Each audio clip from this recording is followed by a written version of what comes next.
안녕하세요. 자영업을 하고 있는 40대 여성입니다. 어머니와 제가 일을 나가면 집에 혼자 남아 계신 아버지께서는 늘 심심해 하셨는데요. 사연 채널을 소개시켜드린 후부터는 심심하지 않다고 좋아하시네요. 더 이상 집에 혼자 있는 것이 싫지 않다면서요. 행복해 하시는 아버지를 볼 때면 아직도 우리 가족이 화목하게 산다는 것이 꿈만 같습니다. 한편으로 불안하기도 하고요. 행복을 잡는 것은 뜬구름을 잡는 것처럼 매우 어려운 일이지만 불행이 찾아오는 건 한순간이니까요. 기억도 안 날 만큼 어린 시절부터 시골에서 자랐습니다. 집안 대대로 고구마 농사를 짓는 아버지 때문이었죠. 덕분에 한글을 떼기도 전 흙에서 꿈틀거리는 지렁이와 같이 놀기도 하고 아버지를 도와 고구마를 수확하는 것을 돕기도 했었어요. 아버지께서는 그런 저를 예뻐하셨고요. 아버지는 해가 뜨기도 전 제일 먼저 일어나 작업복을 입으시고 밭으로 향하셨어요. 아버지가 밭으로 출근을 하시면 어머니도 덩달아 바빠지셨습니다. 아버지와 인부들이 드실 새참을 만드셨거든요.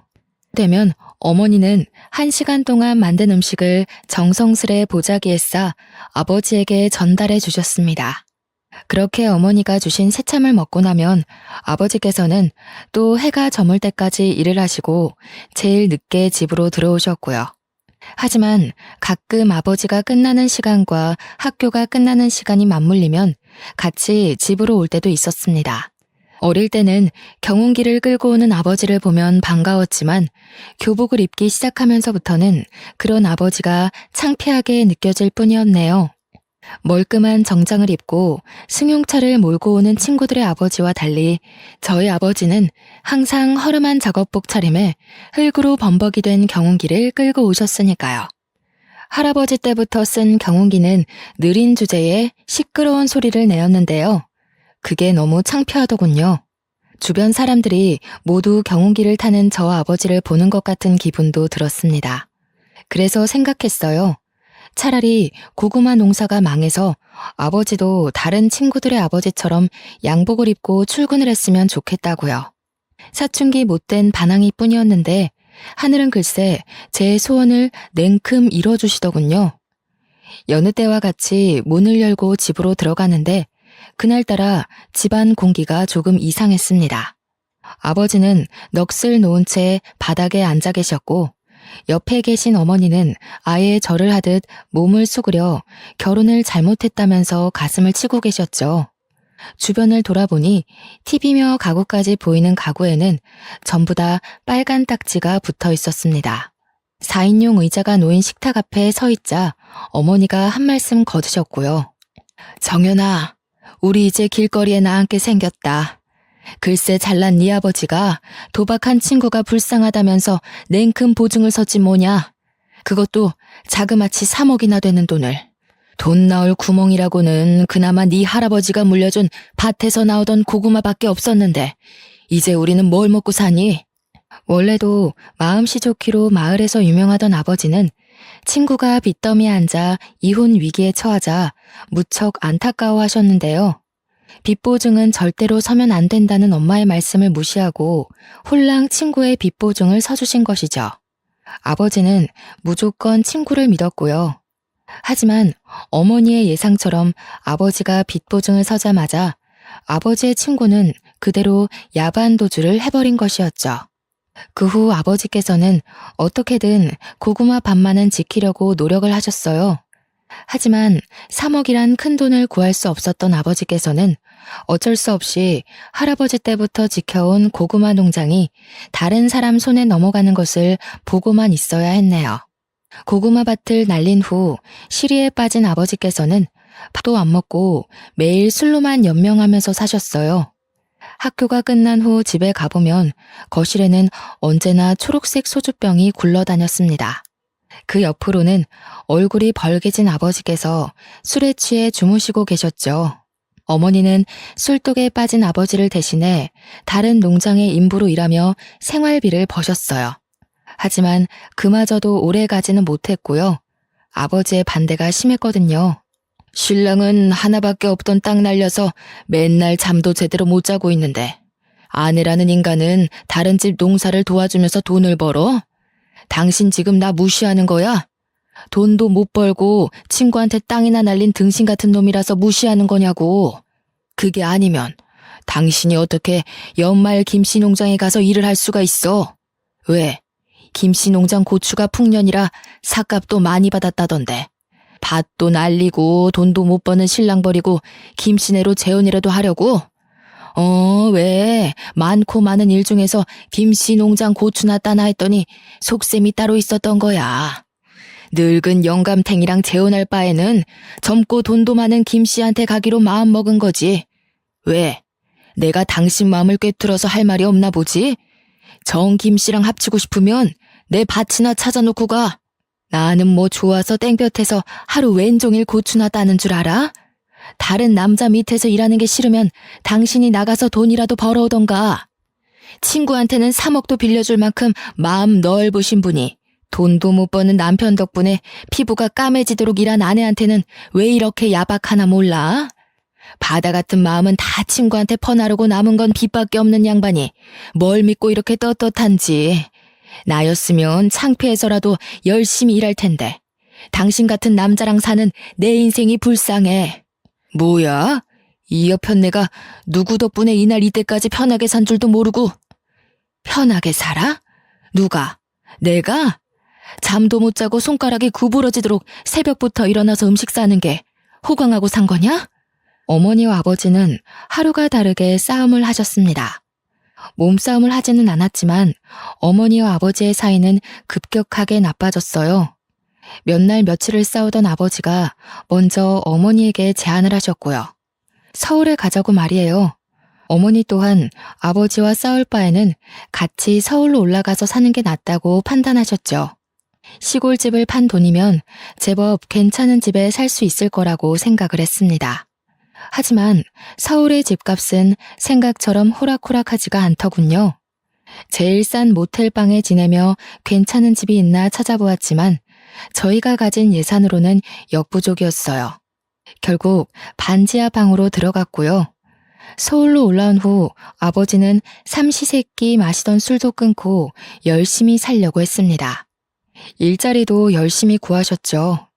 하지만 농사 말고 할 줄 아는 게 없었던 아버지가 일자리를 구하는 건 어려운 일이었네요.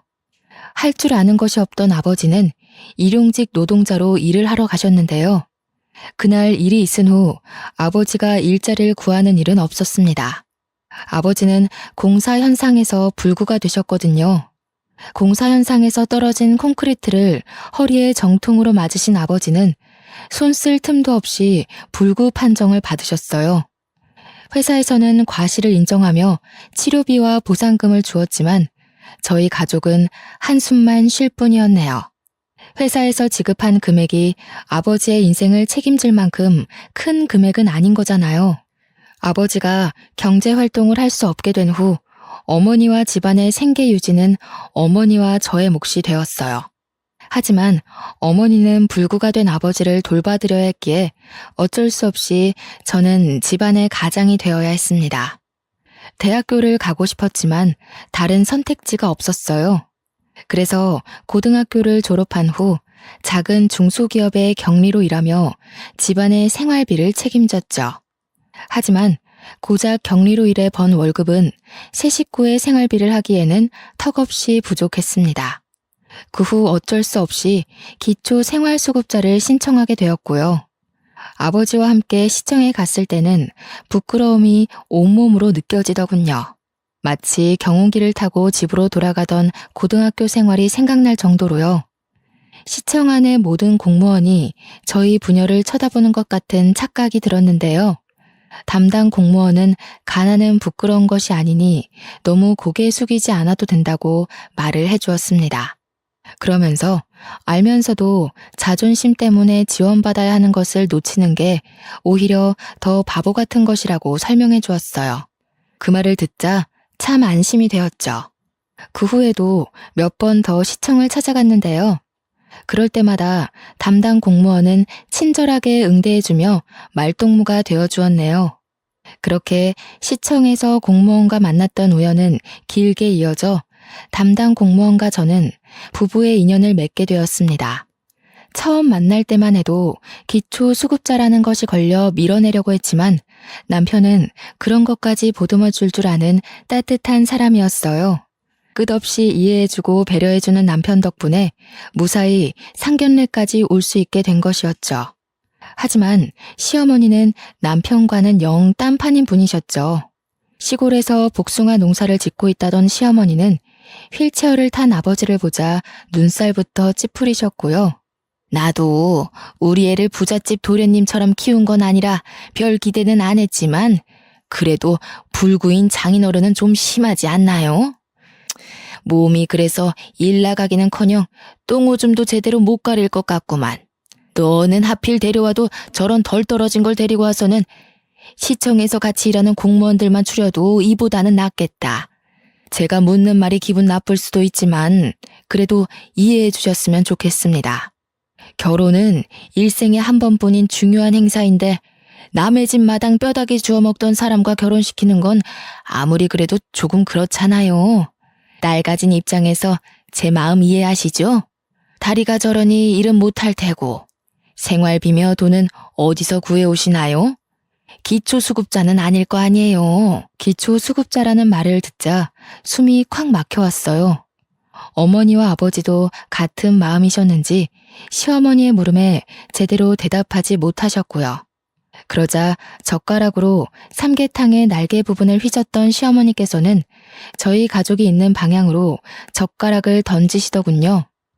젓가락이 떨어지며 삼계탕 국물이 얼굴 위로 몇 방울 튀겼지만 그 자리에서 얼굴을 닦을 수도 없었습니다. 이미 화가 잔뜩 난 시어머니께서는 씩씩거리면서 자리에서 일어나셨으니까요. 시어머니는 당장 가방을 챙기더니 급기야 남편을 일으키려 하기까지 했죠. 나는 너 이런 집안에 장가 보낼 생각 없으니까 당장 일어나라. 아무리 결혼할 여자가 없다고 해도 그렇지 어디 데리고 올 여자가 없어서 불구의 기초수급자이기까지 한 집안 여자를 데려와. 그렇게 고르라고 해도 못 고르겠다. 어쩜 꾸질꾸질해도 이렇게 삼박자라 잘 맞아 떨어지는 집 애를 데리고 오다니. 차라리 머리를 깎여서 저를 보내고 말지. 어디 이런 근본도 없는 상놈의 집이랑 사돈을 맺자고 하는지. 그쪽도 그러시는 거 아니죠. 딸내미가 아무 생각 없이 멀쩡한 남의 집 아들이랑 결혼을 한다고 했으면 말려야 되는 거 아닙니까? 기초수급자가 뭐 그리 잘난 게 있다고 뻔뻔하게 휠체어까지 밀고 들어옵니까? 왜요? 우리 아들 데려다가 그쪽 남편 똥오줌 가리는 머슴으로 들이려고요? 창피하게 진짜 왜 그래? 장인어른이랑 장모님 기초수급자이긴 해도 얼마나 열심히 살려고 노력하는 분들인데 장모님은 청소부 일하시면서 돈 버시고 아버님은 집에서 일거리 찾으신다고. 아이고 그래. 남의 변기 닦고 집에서 궁상 떤 돈으로 서울에 집 한 채 뚝딱 살 수 있겠다. 이 멍청한 자식아. 너 저 집에 장가 가면 그대로 노예되는 거야. 없는 집에서 돈도 못 받고 장인어른 똥수발이나 하고 네가 하는 게 염전 노예랑 다를 게 뭐냐? 그깟 사랑? 지금이야 눈 뒤집혀서 다 감당할 수 있다고 해도 그게 몇 년이나 갈 것 같냐? 사랑 그거 잠깐이야. 서울 깍쟁이로 한평생 살아오던 나는 왜 지금 시골 촌구석에서 복숭아 농사나 짓고 있는데? 너는 옆에서 엄마를 봤으면서도 아직도 정신을 못 차려? 그럼 이미 임신했는데 어쩌라고. 뱃속에 생긴 애 지우기라도 할까? 여자한테 잡혀 사는 호구가 어디 있나 했더니 그게 내 아들이었어. 정신 차려 이거사. 수박 안에 씨도 없는 자식이 어떻게 애를 가지게 해? 너 지금 저 불려시 같은 거한테 속고 있는 거야. 시어머니께서는 기어코 못 믿겠다면서 유전자 검사를 해보자고 제안하셨어요. 막무가내로 나오는 시어머니 때문에 저는 임신한 지 3개월 만에 유전자 검사를 하게 되었고요. 결과는 당연히 남편의 아이가 맞았습니다. 그걸 보자 시어머니께서는 발목을 잡혀도 단단히 잡혔다면서 통곡을 하셨죠. 그렇게 유전자 검사를 한 후 결혼을 허락받음과 동시에 시어머니에게 미운 털이 단단히 박히고 말았네요. 임신을 한 탓에 결혼식을 조촐하게 치러줬어요. 하객 또한 가까운 가족들만 모시고 했고요. 부모님께서는 어디서 살지를 제일 많이 걱정하셨지만 남편이 공무원인 턱에 공무원 임대 아파트에 살 수 있었습니다. 시골에서는 주택에서 서울에 올라온 후로는 반지하를 전전하며 살았는데 아파트에 살다 보니 좋은 점이 많더군요. 깔끔한 집 구조와 아침이면 눈부신 햇살을 볼 수 있는 것 모두가 좋았지만 가장 좋았던 것은 깨끗한 화장실을 쓸 수 있다는 것이었어요. 반지하 집에서 살 적에는 여기저기 곰팡이 핀 화장실을 이용했었거든요. 그래서인지 깨끗한 화장실에서 씻을 수 있다는 것이 큰 축복으로 느껴졌죠. 하지만 한편으로 어머니 아버지에게 미안한 마음이 들기도 했어요. 어찌되었던 어머니 아버지는 아직까지도 대낮에 햇빛조차 간신히 들어오는 반지하 방에서 살고 계시는 거잖아요. 깨끗한 집으로 이사를 가게 해드리면 좋으련만 작은 회사에 격리로 일했던 것이 전부인데다가 현재는 임신을 해 경력까지 단절된 제가 부모님에게 해드릴 수 있는 것은 아무것도 없었어요. 그 사실에 가슴이 미어져 왔고요. 죄책감을 가지던 중 시어머니께서 서울로 올라오셨는데요. 시어머니께서는 문을 열어드리자마자 집안 곳곳을 돌아보시며 물티슈로 창틀이며 침대 밑 같은 곳을 닦아보셨어요. 그러고는 먼지가 묻어나올 때마다 째려보셨습니다. 사람 사는 집에 이렇게 먼지가 많이 나올 건 또 뭐냐? 너 지금까지 우리 아들한테 이런 먼지 나부랭이 먹이면서 살았던 거냐? 사람이 자기 부족한 걸 알면 노력이라도 해야지.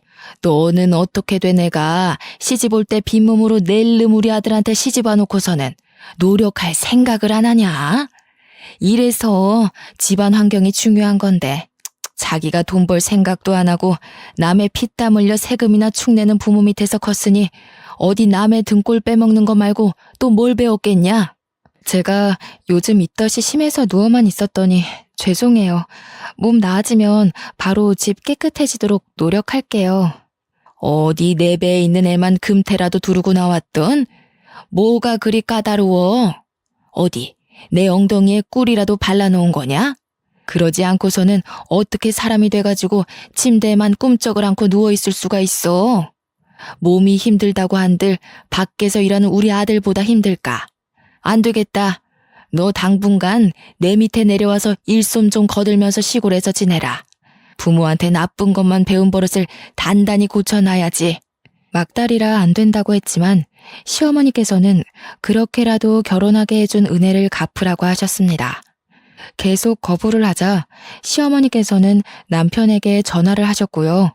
일 시킨다는 이야기를 쏙 뺀 시어머니의 말에 남편은 시골에 내려가 쉬엄쉬엄 놀다 오라며 오히려 시골에 가는 것을 대찬성하는 눈치였어요. 믿었던 동아줄까지 끊겼기에 어쩔 수 없이 막달의 몸으로 시골에 끌려가게 되었죠. 시골에 내려가자 마음의 준비를 할 틈도 없이 지옥이 펼쳐지더군요. 아침부터 복숭아 농장에 할 일이 많다며 5시도 안 되는 시간에 깨웠거든요. 복숭아 가지치기부터 시작해 복숭아 포장까지 모든 것을 일주일 안에 끝내야 했기에 쉴 수 있는 날은 없었습니다. 오히려 잠이라도 5시간 이상 자는 것이 감지덕지할 지경이었죠. 이미 시골 근방에서 못돼 먹은 농사꾼으로 이름을 날린 시어머니께서는 유난히도 저를 괴롭히셨는데요. 오죽하면 같이 일하던 아주머니들께서 며느리와 시어머니의 관계가 아닌 8년 노예와 주인의 관계로 볼 지경이었어요. 아주머니들은 제 처지가 기구하다며 다 같이 혀를 차주었습니다. 그럴 때마다 시어머니는 인기척도 없이 나타나 한마디씩 톡톡 쏘아붙이셨죠.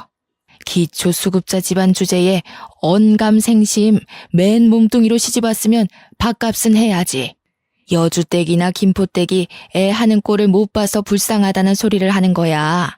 가난하게 태어났으면 눈치껏 빠릿빠릿하게 행동하기라도 해야 되는데 하는 짓은 어디 잔뜩 여물이나 쥐어먹은 소마냥 퍼져가지고 그 꼴 보면 괜찮던 머리가 뇌까지 울린다니까. 에이, 그래도 너무했지. 며느리가 밥을 소마냥 쌀 한 포대씩 먹어치우는 것도 아니고 요즘 같은 시대에 시골 내려와서 시어머니 일손도 돕는 며느리가 세상 천지에 어디 있어? 뱃속에 떡 귀한 손녀까지 턱하니 가졌다며. 며느리 밉다고 너무 구박하지 말어. 며느리는 어디 가난하고 싶어서 그런감? 이왕 한 거 옆에서 잘해줘. 혹시 알아? 며느리가 벼락부자 돼서 시어머니 복숭아 농장이 아니라 강남의 백화점으로 출근 도장 찍어줄지. 아이고, 이런 맹추가 길거리에 이부자리나 안 펴면 다행이지. 돈 버는 것도 재주 좋고 교육 잘 받는 사람들이나 그런 거지. 요즘은 용도 집안 가려가면서 나온다고? 이런 별 볼 일 없는 집안에서 용이 나겠어?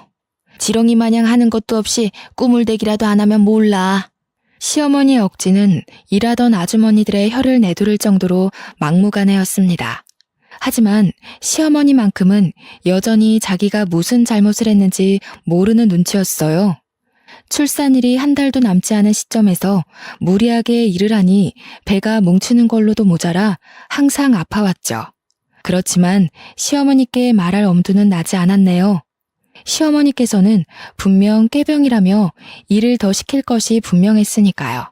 시어머니 말대로 기초 수급자 집안인데다가 혼수라고는 뱃속에 아이밖에 없으니 몸으로 때우는 수밖에 없었어요. 어떻게든 시어머니를 이해하려 노력했는데요. 시어머니께서 혼자도 아닌 둘이 지내고 있는 집에 새로운 남자친구를 끌고 들어온 후 그 마음은 불에 타버린 듯 흔적도 없이 사라지고 말았네요.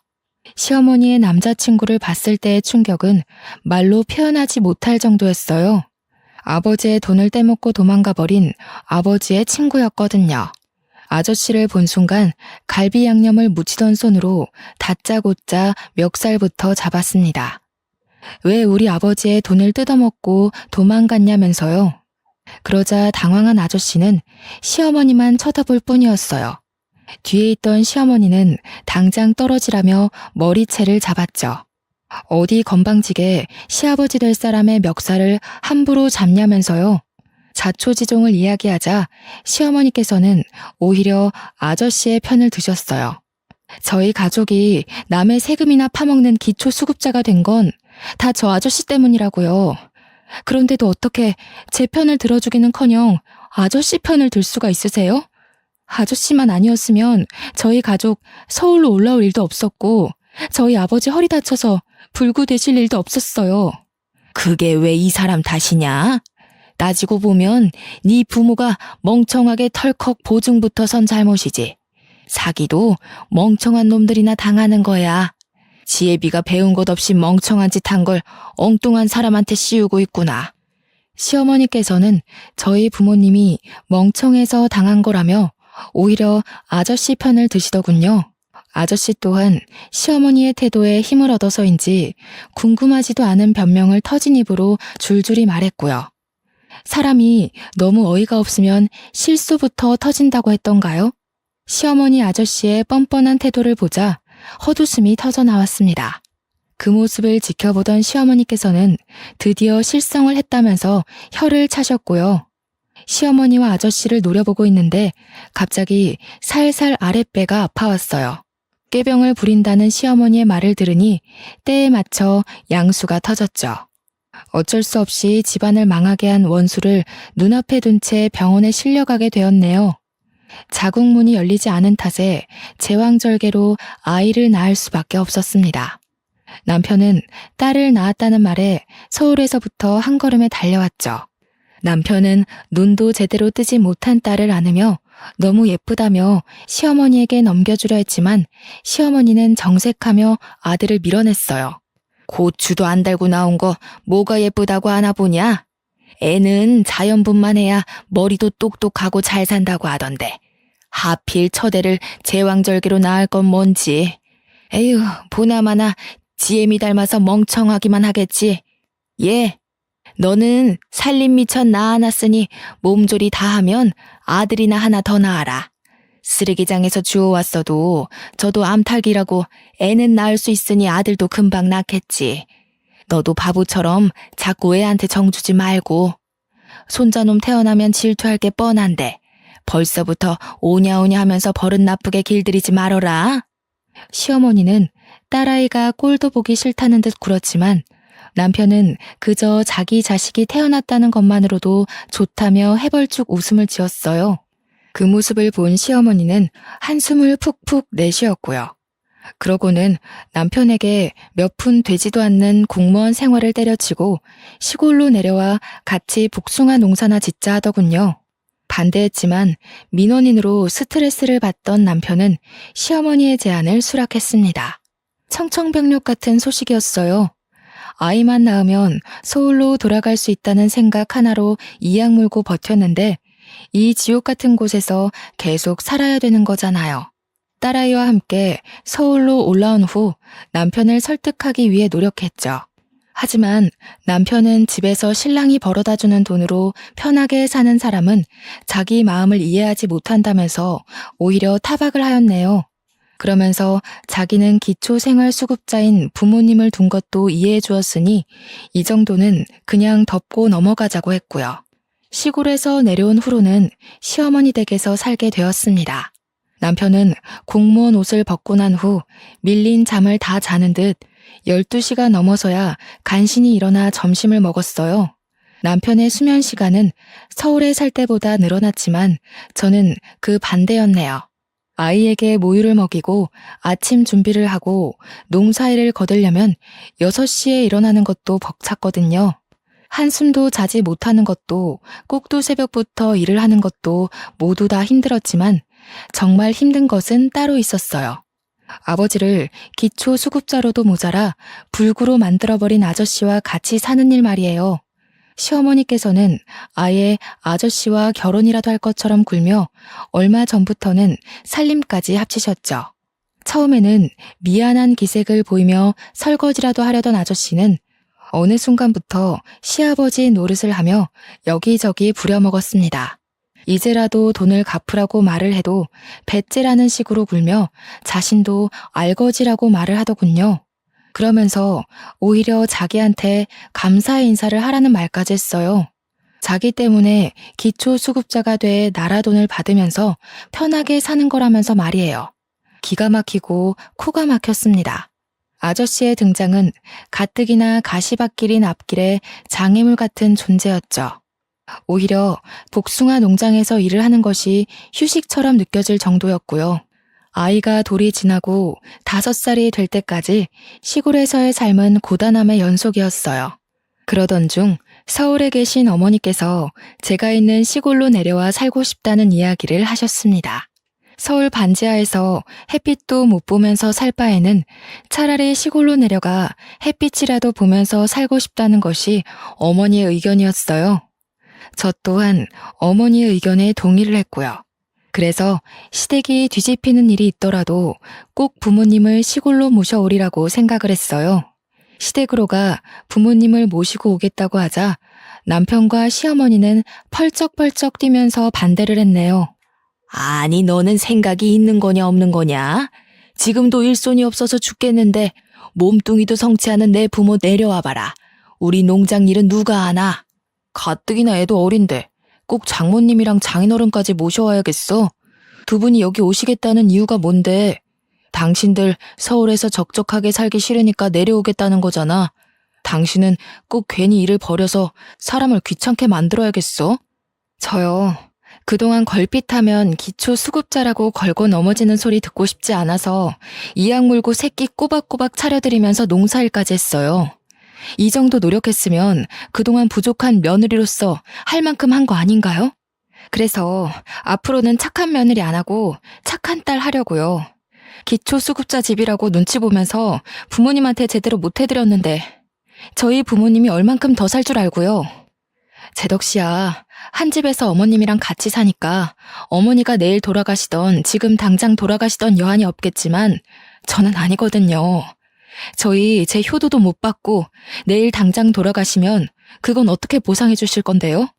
어머니가 저희 부모님 대신 저승길 가실 건가요? 아니잖아요. 허락 구하려고 말씀드린 거 아니고 그냥 통보드리는 거예요. 저런 못 배워먹은 게 어디서 목소리를 높여? 시어머니께서는 부모님을 모시고 온다는 소리에 개거품을 물면서 반대를 했어요. 남편 또한 사람이 왜 이렇게 이기적이냐면서 뭐라고 했고요. 아저씨가 본처에게 돌아간 후 극도로 예민해진 시어머니께서는 대놓고 괴롭히면서 부모님이 내려오는 것을 반대했지만 이번만큼은 양보할 수 없었기에 계속 밀어붙였죠. 괜찮은 집이 없으면 어떡할까 걱정을 했지만 시댁과 멀지 않은 곳에 괜찮은 매물이 생겨 부모님을 그 집으로 모시기로 결정을 했죠. 죽어도 차를 빌려줄 수 없다는 남편 때문에 렌트를 해야 했지만 그 정도는 일도 아니었어요. 드디어 부모님을 괜찮은 집에 모실 수 있다는 사실 하나로도 가슴이 벅찼으니까요. 시골로 이사를 온 후 아버지는 매일 4시간씩 나라에서 지원해주는 간병인 혜택을 받을 수 있었습니다. 덕분에 어머니께서도 일자리를 구할 수 있게 되었고요. 어머니가 우연히 일자리를 찾는 것을 알게 된 시어머니께서는 친정어머니를 자기 복숭아 농장에서 일을 하라고 권유를 했어요. 시어머니의 성정을 잘 알기에 당연히 거절을 했죠. 그러자 시어머니께서는 나이도 많은 어머니를 누가 써주겠냐면서 농장에 와서 복숭아 포장이나 하시라고 했습니다. 친정어머니를 시어머니 밑에서 절대 일하게 하고 싶지 않았지만 나이가 많은 친정어머니가 일자리를 찾는 것은 쉬운 일이 아니었어요. 어쩔 수 없이 친정어머니는 시어머니의 농장에서 일을 하게 되었고요. 하지만 시어머니께서는 웬일로 친정어머니에게 삭값도 잘 쳐주시고 인격적으로 대해주기까지 하시더군요. 드디어 시어머니가 변했구나라고 생각했지만 그건 큰 오산이었네요. 시어머니께서는 어머니에게 두둑한 품값을 주는 대신 저의 품값은 아예 주지를 않으셨거든요. 시어머니를 보면서 느낄 수 있었습니다. 사람은 쉽게 변하지 않는다는 것을요. 그렇게 일을 하던 중 버려지는 복숭아들이 신경 쓰이더군요. 상했거나 골맞으면 모르겠지만 복숭아들은 단지 모양이 못났다는 이유로 버려졌으니까요. 그래서 아무 이유 없이 버려지는 복숭아들로 잼을 만들기로 결심을 했네요. 처음에는 재미삼아 만들기 시작해 같이 일하던 아주머니들에게 나눠드렸죠. 복숭아 잼을 드신 아주머니들께서 맛이 일품이라며 칭찬을 해주셨고요. 그 말을 들으니 힘이 저절로 났습니다. 제가 나서서 한 일에 사람들이 긍정적인 호응을 하는 것은 처음이었습니다. 그래서 인터넷으로 복숭아 잼을 팔기 시작했어요. 한 달 정도는 하루에 한두 개만 팔아도 다행이다라고 생각할 정도였지만 입소문을 타서인지 2달이 넘어간 후부터는 도저히 혼자서 감당할 수 없을 정도로 잼은 불티나게 팔려나갔죠. 수입이 괜찮아지자 제대로 해보고 싶다는 욕심도 났고요. 그래서 남편에게 같이 복숭아 잼을 만들어 팔자고 제안을 한 것이었죠. 하지만 남편은 대학도 안 나온 주제에 괜히 일 버리지 말라며 비웃을 뿐이었어요. 시어머니 또한 쓸데없는 짓 할 시간 있으면 당장 농장 일이나 더 하라고 했죠. 사정이 이렇다 보니 복숭아 잼을 파는 것은 그만두어야 했습니다. 하지만 아쉬워할 새도 없었네요. 그나마 건강하시던 어머니마저 쓰러지셨거든요. 복숭아 포장을 하다가 갑자기 쓰러진 어머니는 병원에 누워 계셨는데요. 의사가 말하길 어머니는 뇌졸중으로 쓰러지신 거라고 해요.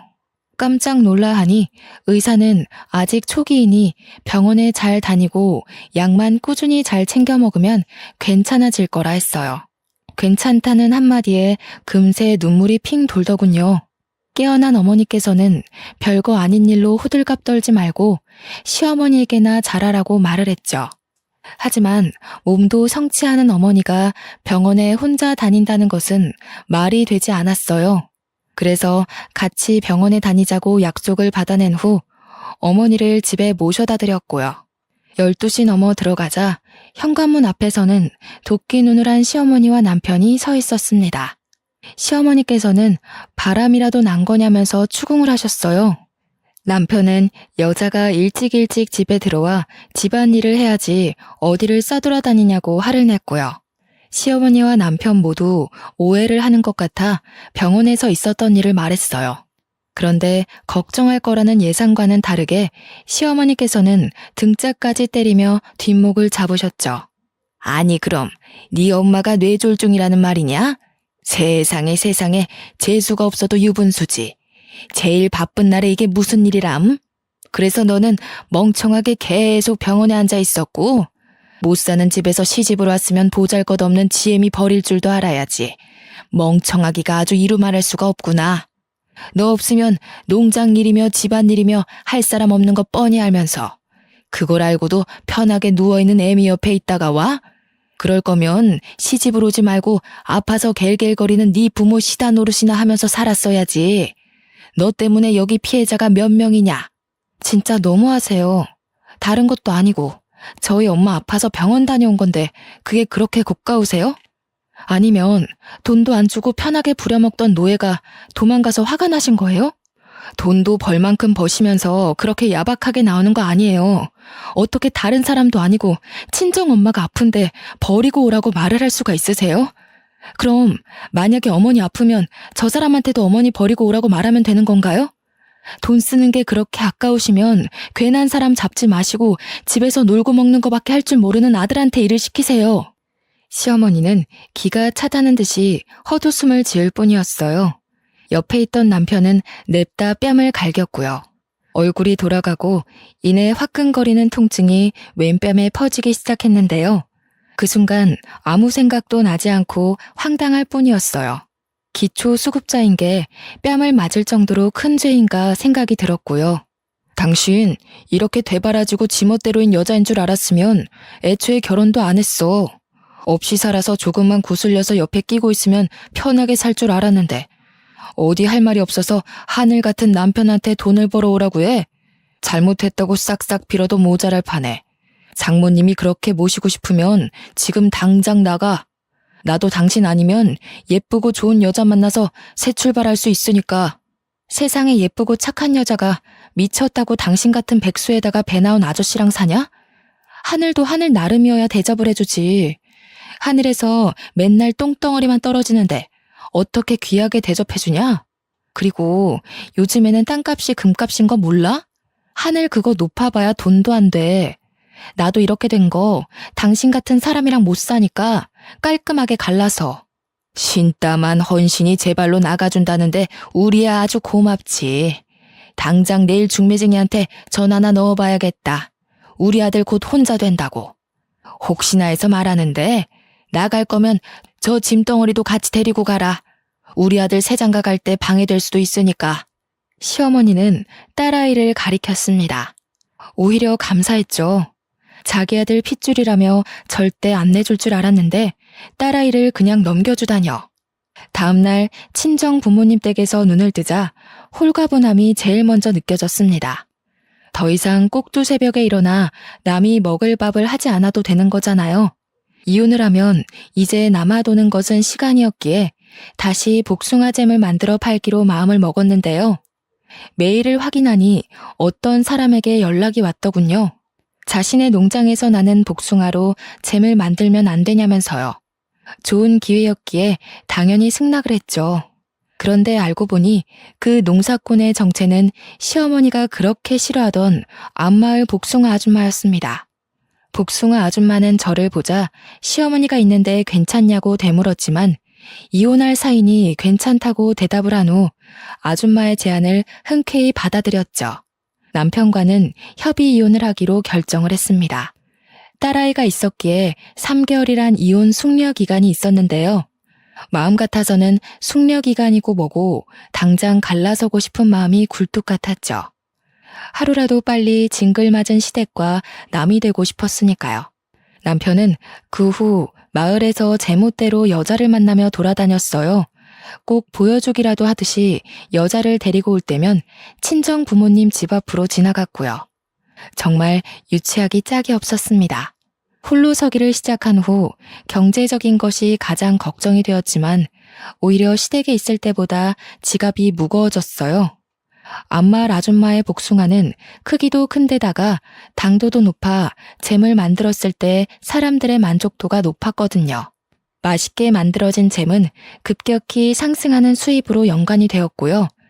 그러던 중 다둥이 아이를 키우고 있는 유명 연예인이 복숭아 잼을 극찬해준 덕분에 한 달도 안 되는 사이 판매량은 껑충 뛰어버렸죠.